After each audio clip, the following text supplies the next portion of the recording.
नमस्कार, मी संभाजी पगार आणि तुम्ही पाहत आहात लोकशाही माझा SP न्यूज आवाज जनतेचा हक्क लोकशाहीचा।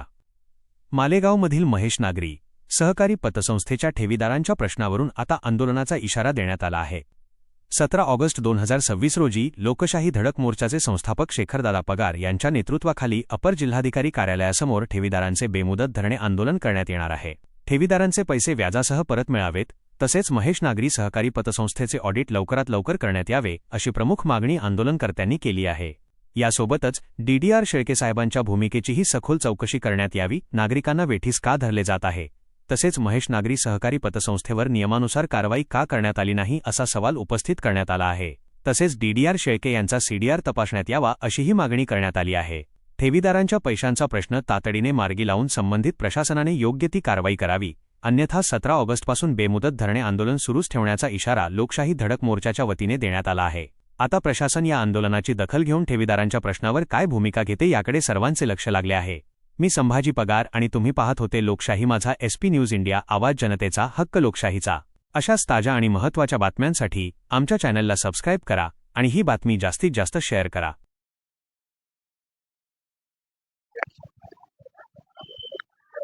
आज सन्माननीय तहसीलदार साहेबांना आम्ही निवेदन दिलेलं आहे। निवेदन देण्याचं कारण असं आहे की दिनांक 17 ऑगस्ट 2026 रोजी महेश नागरी सहकारी पतसंस्थेमध्ये ज्या नागरिकांनी पैसे ठेवले होते त्या ठेवीदारांना व्याजासहित पैसे मिळावे, तसेच महेश नागरी पतसंस्थेचे चेअरमन आणि संचालक मंडळावर गुन्हे दाखल व्हावे यासाठी देखील आम्ही आज निवेदन दिलेलं आहे। तसेच संचालक मंडळ आणि या मालेगाव तालुक्याचे DDR शेळके साहेब यांची कसून चौकशी करून यांच्यावर देखील कारवाई करावी अशी मागणी सर्व ठेवीदारांनी केलेली आहे। त्याचं कारण म्हणजे ज्या वेळेस हा भ्रष्टाचार उघडकीस आला आणि नागरिकांनी तक्रारी केल्या त्यावेळेस सगळे नियम डावलून सन्माननीय DDR जितेंद्र शेळके साहेब यांनी काही प्रमाणात ठेवीदारांमध्ये संभ्रम निर्माण करून आणि पतसंस्थेच्या भ्रष्टाचारी लोकांना वाचवण्यासाठी त्यांना पूर्ण मार्गदर्शन करून या नागरिकांना वेठीस धरण्याचं काम शेळके साहेबांनी केलं। म्हणून आमची मागणी आहे की यांची स्वतंत्र चौकशी झाली पाहिजे, यासाठी नेमून आणि आर्थिक गुन्हे शाखेकडे हा गुन्हा दाखल करून यांच्यावर कारवाई झाली पाहिजे। यासाठी आम्ही 17 ऑगस्टपासून बेमुदत धरणे आंदोलन करणार आहोत।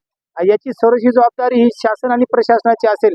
तसेच या आंदोलनाला वंचित बहुजन युवा आघाडीचे जिल्हा अध्यक्ष सन्माननीय शशिकांत भाऊ पवार, संजय भाऊ जगताप, वंचित बहुजन आघाडीचे महासचिव संजयजी जगताप, संदीपजी मैरे आणि JD बागुल साहेब आणि सुरेश भाऊ गायकवाड यांनी देखील या आंदोलनाला पाठिंबा दिलेला आहे।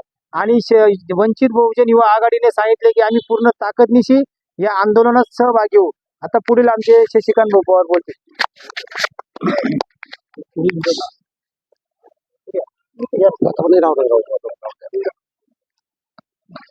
मागील 2 ते 3 महिन्यापासून जे महेश पतसंस्थेमध्ये जो भ्रष्टाचार झालेला आहे त्या भ्रष्टाचारामध्ये लोकशाही धडक मोर्चाचे आमचे नेते सन्माननीय शेखरदादा पगार हे अग्रेसर आहे। तर या आंदोलनामध्ये अनेक त्या बँकेच्या कर्मचाऱ्यांना अटक करण्यात आलेले आहे। पण खरा मोरा जो पतसंस्थेमध्ये जो खरा मोरा असतो ते संचालक मंडळ जो DDR शेळके या लोकांना अद्याप अटक केलेली नाही, तरी त्यांना लवकरात लवकर अटक करण्यात यावी, अन्यथा वंचित बहुजन आघाडी यांच्यासोबत खांद्याला खांदा लावून काम करणार आहे। जर एवढ्या 2-3 दिवसात त्यांच्या गुन्हे दाखल केले नाही तर वंचित बहुजन आघाडी लोकशाही धडक मोर्चा या रस्त्याची लढाई लढण्याशिवाय राहणार नाही। एवढं बोलतो। जय भीम, जय वंचित। आम्ही 6 महिन्यापासून हा लढा देत आहोत, तरी पण कोणतंच प्रशासन अजून जागं झालेलं नाहीये। आम्ही हा लढा आपला वंचित बहुजन आघाडी आणि आमचे शेखर भाऊ दादा पगार यांच्यासाठी यांच्याबरोबर 3 महिन्यापासून आम्ही हा लढा देत आहोत। हा लढा आम्ही असाच चालू ठेवणार आहे आणि हा उग्र स्वरूप घेऊ शकतो, याची सर्व प्रशासनाने दखल घ्यावी।